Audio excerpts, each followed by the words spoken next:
दिवाली हम सभी भारत में रहने वाले हर एक भाई बहन के लिए, हर एक परिवार के लिए बहुत ही विशेष पर्व है। सबसे बड़ा पर्व इसे माना गया है और हर एक आदमी, हर एक इंसान दिवाली के इस अवसर पर बहुत ही हर्षोल्लास से, खुशी से, आनंद से इस पर्व को मनाता है।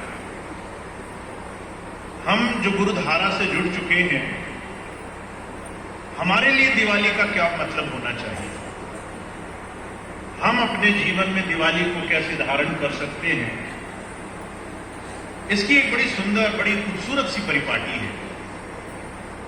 ऐसा नहीं है कि दिवाली सिर्फ खिलाने पिलाने, पूजा पाठ करने, ईश्वर से सुख और समृद्धि मांग लेने का ही एक पर्व है। ऐसा नहीं है कि आप 2-4 दिन जो अपने घर में कुछ रीत रिवाज करोगे वही दिवाली है। दिवाली का जो आध्यात्मिक दृष्टिकोण हम जानते हैं, उसके अलावा भी दिवाली हमारे आज के जीवन में हमें बहुत कुछ सिखाना चाहती है। एक आम संसार में रहने वाला मनुष्य एक आम तरीके से संसार में कभी भी दिवाली का भरपूर लाभ नहीं उठा पाता, क्योंकि उसके लिए कुछ ऐसी चीजें जरूरी हैं जो आप अपने जीवन में कर सकते हो, कुछ चीजें अपने जीवन में बदल सकते हो जिससे आपको पूरा लाभ मिले। अब आप सोचेंगे ऐसी कौन सी चीजें हैं जो आम लोग नहीं करते और हम कर सकते हैं। पहले आप जरा गौर से देखिए, आम एक साधारण मनुष्य दिवाली कैसे मनाता है। अपने घर को साफ करेगा, सुंदर बनाएगा, मन में धारणा रखेगा कि हमें ईश्वर की आराधना करनी है, हमारे घर में लक्ष्मी और गणेश की पूजा हो। लक्ष्मी को ही क्यों पूजना है? लक्ष्मी को धन और हमारे जीवन में समृद्धि का दाता माना गया है। यानी हमारे जीवन में जो भी अच्छा होगा, अगर लक्ष्मी मेहरबान हो गई तो ही होगा। गणेश जी की पूजा क्यों की जाती है? वो सुख के देने वाले हैं। अब हर एक आदमी, हर एक इंसान अपने घर में हर रोज और दिवाली पर खास तौर से लक्ष्मी गणेश जी की पूजा कर रहा है। आशय बिल्कुल साफ है। हमें बहुत अच्छे से पता है कि हम चाहते हैं हमारे घर में सुख हो, समृद्धि हो, जीवन में हम अपनी भौतिक नैतिक जरूरतों से कभी खाली न रहते हैं। इसकी आवश्यकता भी है। अगर आप सुखी नहीं रहोगे तो जीवन कैसे कटेगा? पैसा नहीं होगा तो आगे कैसे बढ़ोगे? जीवन में अगर आपके पास साधन नहीं होंगे तो वो साधन आपको जीवन काटने में मदद कैसे करेंगे? और हम इस बात को अच्छे से जानते हैं, इसलिए हम चाहे हम किसी भी समाज, धर्म, कुल, संप्रदाय में हो, हम चाहते हैं हमारा घर परिवार, हमारे प्रियजन, हमारे जानने वाले, उनके जीवन में हम आज के दिन उनके सुख और समृद्धि की कामना करते हैं।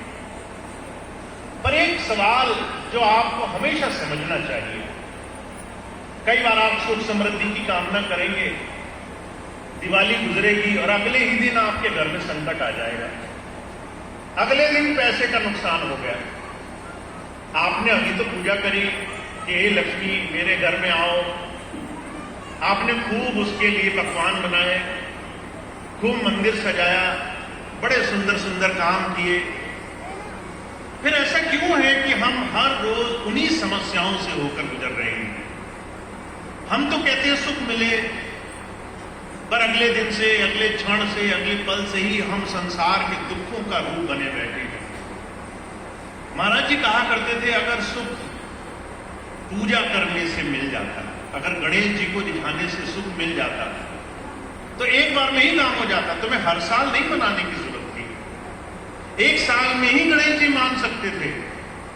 हर साल नियमित रूप से उसी समय में उन्हें तुम्हारी जरूरत नहीं पड़ती। हम मांगने से, हम पूजा करने से, हम कुछ विशेष अनुशासन मानने से जीवन में वो नहीं प्राप्त करते जो पाने की कामना हमारे दिल में है। सुख पाना चाहते हो, सिर्फ पूजा से नहीं मिलेगा।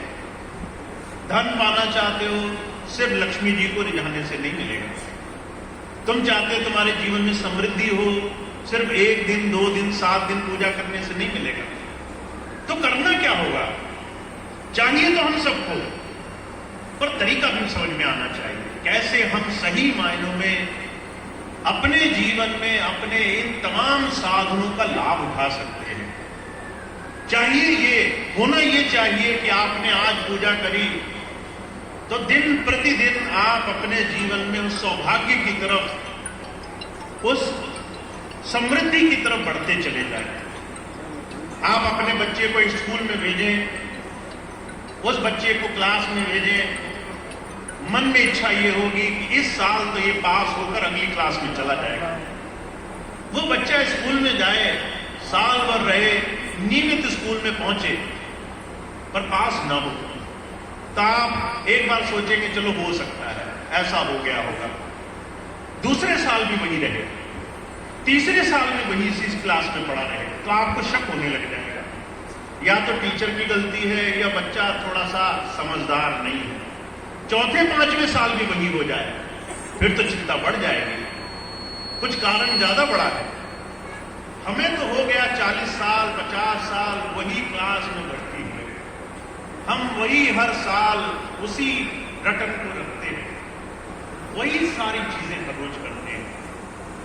गुरु हमें सिर्फ इतनी बात समझाना चाहता है कि तुम्हारा प्रगति विकास अगर जहां आज हो कल भी वहां हो तो ये चिंता का विषय होना चाहिए। तुम जहां हो और वहां से आगे नहीं बढ़े तो ये तुम्हारी प्रगति नहीं हुई, तुम आगे नहीं बढ़े, तुम एक ही जगह बंधे हुए हो। तुम्हारा बंधन छूटना और तुम्हारा उस जगह से हटकर आगे बढ़ना, ये विकास होगा।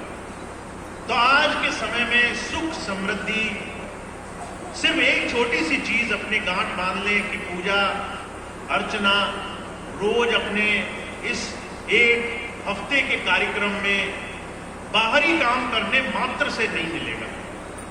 अब आपने गौर सुना होगा, मैंने कहा सिर्फ इससे नहीं मिलेगा। इसका मतलब ये नहीं है कि आपको इसको करने की मनाही है। आप अपने घर जाएं, अपने परिवार समाज कुल संप्रदाय की मर्यादा के लिए जो चाहे करें, आपको जो नियम निभाने हैं निभाएं, पर दिल में एक चीज स्पष्ट होनी चाहिए, सिर्फ ये करने से नहीं मिलेगा। ये अधूरा ज्ञान है, ये अधूरी बात है, इससे मेरा काम नहीं बनेगा। और अगर आपको इस बात का विश्वास न हो तो आज से जब दिवाली घटित हो जाए तब से लेकर अगले साल तक रोज अपने आप को पूछना, पैसा आया कि नहीं आया, घर में खजाना भरा कि नहीं भरा, सुख सुविधाएं बढ़ी कि नहीं बढ़ी, मान सम्मान लोगों के सामने इज्जत बढ़ी कि नहीं बढ़ी, रोज चेक करना। और अगर आपको मेरी बात का यकीन आ जाए तो आप एक चीज तो समझ जाओगे, सिर्फ ये नियम काफी नहीं है।